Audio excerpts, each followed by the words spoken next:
एक बात मैं कहना चाहता हूँ कि हमारे प्रधानमंत्री को फिल्म इंडस्ट्री में जाकर डायलॉग राइटर बन जाना चाहिए। एक अच्छे डायलॉग राइटर वो हो सकते हैं। जहाँ तक कि भारत के में लोकतंत्र को मजबूत करने या उसको और ताकत देने की बात है, तो ये तो मियाँ मिट्ठू वाली बात, अपने मियाँ मिट्ठू, अपनी तारीफ स्वयं। अगर दुनिया के लोग इस बात को स्वीकार करें, देश के लोग इस बात को स्वीकार करें, तो बात समझ में आती है। लेकिन सारी दुनिया में आज हमारे यहाँ जो कुछ हो रहा है, जो भी घटनाएं घट रही हैं, जिस तरह से अलोकतांत्रिक फैसले हो रहे हैं, जिस तरह से जो संवैधानिक संस्थाएं हैं उस पर कब्ज़ा हो रहा है, इन सब चीज़ों को देखने के बाद कोई नहीं कह सकता है, कोई ये दावा नहीं कर सकता है कि भारत में लोकतंत्र 8 सालों में मजबूत हुआ है। असम के मुख्यमंत्री हेमंत बिस्वा शर्मा हैं, उन्हें कंप्यूटर एजुकेशन की ज़रूरत है, मदरसों की नहीं। और मैं चाहता हूं कि मदरसा नाम खत्म हो जाए। इस पर महबूबा मुफ्ती ने टिप्पणी किया है कि हेमंत बिस्वा शर्मा ऐसे मुख्यमंत्री के रेस में शामिल हैं जो ये जताने की कोशिश करता है कि कौन सबसे ज़्यादा मुसलमान को परेशान कर सकता है, और वही वो करते हुए दिख रहे हैं। बिल्कुल महबूबा मुफ्ती का कहना सही है। एक कहावत है कि जो नया मुसलमान होता है वो प्याज ज़्यादा खाता है, ताकि सामने वाले को ये लगे कि हम मुसलमान हो गए। वही बात इस शर्मा जी के साथ है, आसाम के मुख्यमंत्री के साथ। क्योंकि वो कांग्रेस से गए हैं, तो वो इस बात में लगे हुए हैं कि हम आरएसएस से भी 2 कदम आगे बढ़कर मुसलमानों के ख़िलाफ़, मुसलमानों के विरुद्ध, उनकी सभ्यता, उनकी शिक्षा, उनके रहन सहन पर के ख़िलाफ़ बोलते हैं। दूसरा सर, ये बिहार में जो जातिगत की जा रही है, इस बीच नीतीश कुमार ने कहा कि 27 मई को एक ऑल पार्टी मीटिंग बुलाने की बात है, जिसमें ज़्यादातर पार्टियों ने सहमति जताई है। कुछ और पार्टियों के कंफर्मेशन का इंतजार है। वो पार्टी कौन सी है, क्या इस मीटिंग में हो सकता है? और वहाँ कांग्रेस भी एक पार्टी है, कांग्रेस का क्या स्टैंड होगा? देखिए, जातिगत गणना का भारतीय जनता पार्टी क्यों विरोध कर रही है, ये समझ में नहीं आ रहा है। सारा विपक्ष बिहार में नहीं, पूरे देश के पैमाने पर, जहाँ तक मुझे लगता है कि इस मामले में आम सहमति है। और जाति गणना अगर होता है तो उससे जो समाज के सबसे कमज़ोर वर्ग है, यानी पिछड़े वर्ग के लोग हैं, उनको उसका लाभ मिलने जा रहा है। तो ये तो जो लोग इसका विरोध कर रहे हैं वो सीधे सीधे एक प्रकार से पिछड़े वर्ग को जो एम्पावरमेंट की बात है उसके खिलाफ है। तो सुप्रीम कोर्ट ने जब कहा कि ज्ञानवापी कोर्ट से डिस्ट्रिक्ट कोर्ट को केस ट्रांसफर किया गया, आज उसकी पहली सुनवाई थी। दोनों पक्ष, मुस्लिम पक्ष, हिंदू पक्ष ने कहा कि 3 दिन के सर्वे में जो रिकॉर्ड किया गया है वो दोनों पक्षों को दिया जाए देखने के लिए। सुनवाई कल फिर दोबारा होनी है। देखिए, अच्छी बात है कि सुप्रीम कोर्ट ने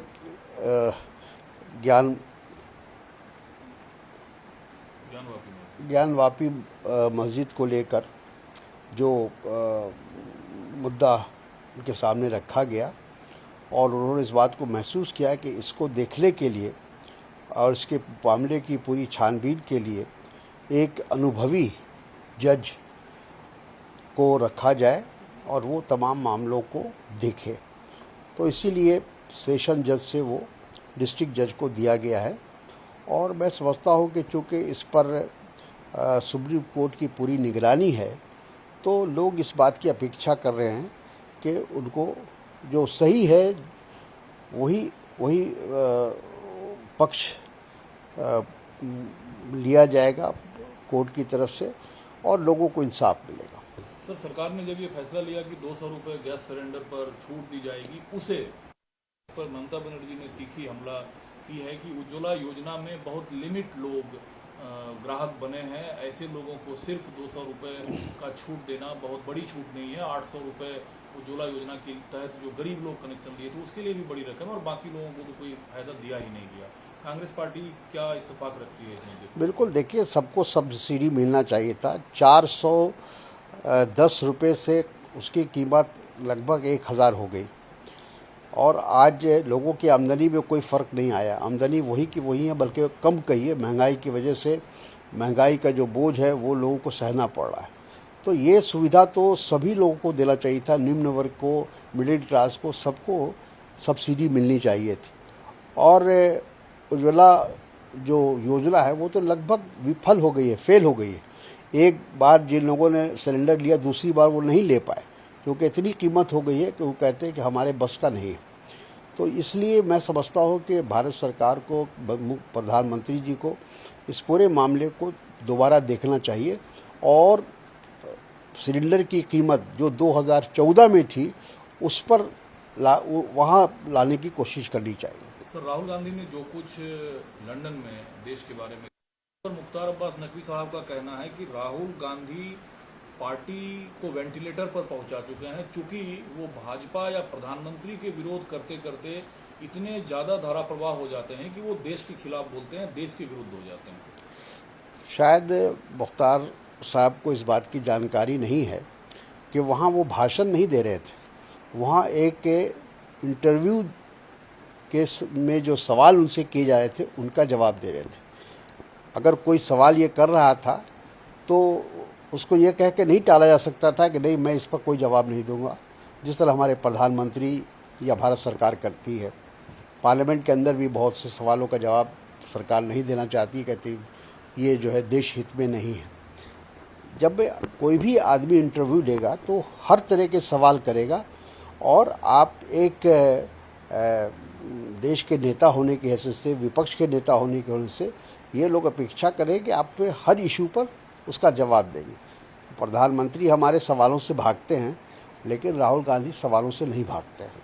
सर, आप केरल के इंचार्ज हैं, केरल की राजनीति से आपका पॉलिटिकल स्टैंड को आप कैसे देखते हैं? क्योंकि एक वीडियो काफ़ी वायरल है जिसमें पीएफआई के एक कार्यक्रम में एक बच्चे से हिंदुओं और ईसाइयों के खिलाफ नफरत भरे नारे लगाते देखे जा रहे हैं। कहा जा रहा है कि ये पीएफआई के द्वारा संचालित है। देखिए, पीएफआई हो, आरएसएस हो, विश्व हिंदू परिषद हो, या कोई भी इस तरह का जो संगठन है जिसका जो भी अगर इस तरह की बात करता है, एक समाज के एक वर्ग को दूसरे वर्ग के खिलाफ भड़काता है, तो उसकी निंदा होनी चाहिए।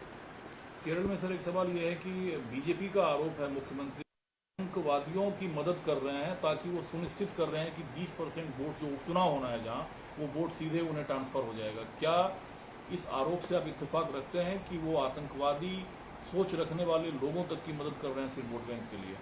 मेरा ख्याल ऐसा संभव नहीं। एक सवाल सर कर्नाटका का है। वहाँ के पाठ्यक्रम में हेडगेवार से जुड़े कुछ तथ्य रखे गए हैं जिसका लगातार कर्नाटक कांग्रेस विरोध कर रही है। उस पर बीजेपी का कहना है कि पंडित नेहरू से संबंधित कई सारी चीजें पाठ्यक्रम में रहा। हेडगेवार ऐसे व्यक्ति रहे हैं जिनका त्याग राष्ट्र के लिए रहा है। हेडगेवार से संबंधित विषय वस्तु पर अगर कोई कांग्रेस को आपत्ति है तो उस पर विचार किया जा सकता है, लेकिन कांग्रेस हिंदुत्व को बढ़ते हुए नहीं देखना चाहती है, हिंदुत्व को कमजोर देखना चाहती है, हिंदू को कमजोर देखना चाहती है। मैं समझता हूँ कि बीजेपी का ये इल्ज़ाम गलत है। कांग्रेस पार्टी एक सर्वधर्म समभाव में विश्वास रखती है। जो गांधी जी ने हम लोगों को शिक्षा दी है, उसी शिक्षा पर कांग्रेस पार्टी चलना चाहती है। कोई भी किसी भी समुदाय के नेता हो या विचारक हो, उनका हमेशा कांग्रेस पार्टी ने सम्मान किया है। नमस्कार, मैं हूं मानक गुप्ता। अगर आपको हमारा ये वीडियो पसंद आया हो तो इसे लाइक और शेयर जरूर करें, और हाँ, हमें सब्सक्राइब और फॉलो करना ना भूलें ताकि आप देश और दुनिया की कोई खबर मिस ना करें। तो जुड़े रहिए हमारे साथ और देखते रहिए न्यूज़ 24।